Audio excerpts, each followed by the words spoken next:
Ukraine talks in Minsk yield no deal. Source says no agreement was reached in Belarus on Saturday in talks aimed at ending months of deadly fighting between the Ukrainian military and pro-Russian rebels, the diplomat with knowledge of the discussions said. The talks in Belarus' capital, Minsk, ended with no signature on any proposals after a couple of hours of discussions relating to the bitter conflict that has killed thousands of people in eastern Ukraine, the diplomat said on condition of anonymity. Discussions were unlikely to resume on Sunday, according to the diplomat. Differences were very wide and the atmosphere was described as not fruitful to agreement or cooperation, the diplomat said. At the meeting were representatives of the Ukrainian government, Russian government and the Organization for Security and Cooperation in Europe, as well as representatives of the self-proclaimed Donetsk People's Republic and the Luhansk People's Republic, Denis Pushilin and Vladislav Deinego, according to Ukraine's national news agency, Ukrinform. The talks, which came on a week when fighting escalated in eastern Ukraine, had been expected to start Friday but were delayed. The previous ceasefire agreement negotiated in Minsk in September crumbled long ago. Soldiers killed in the past 24 hours, 15 Ukrainian soldiers were killed and 33 were wounded, Ukraine's National Defense and Security Council said in its daily update on the situation.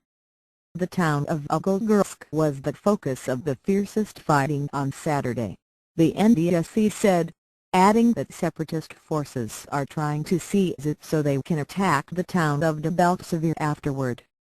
Debaltseve, northeast of Donetsk city, has been the scene of fierce fighting in recent days as separatist forces seek to surround Ukrainian troops. Ukrainian authorities have evacuated 310 civilians from Debaltseve, the NDSC said. But the town's residents remain at risk. 12 civilians have died in Debaltseve as the result of the militants' shelling, Vladislav, Donetsk regional police chief, reported on his official Facebook page. He said he was in the town and that the shelling was continuing.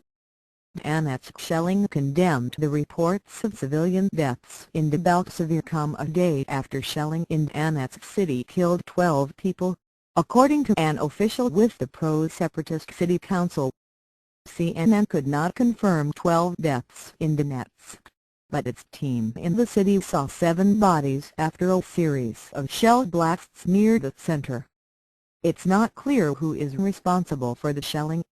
In previous instances, each side has blamed the other. The chief monitor for the OSCE mission in Ukraine, Ambassador to condemned the shelling of densely populated civilian areas in eastern Ukraine. Yet again, innocent civilians have been impacted by the crisis, and yet again we are seeing more bloodshed, said Apalkin. OSCE monitors were on the scene in Donetsk city Friday to examine what happened. It should be understood that the main outcome of such violence is a surge in human suffering.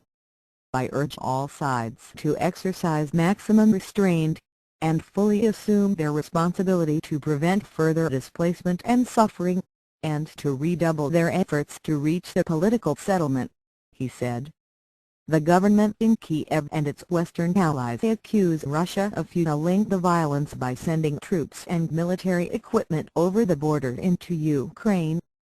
Moscow denies the allegation, although it has said some Russian soldiers are fighting as volunteers. From mid-April to January 21, the conflict killed at least 5,086 people and injured at least 10,948 others, according to the United Nations.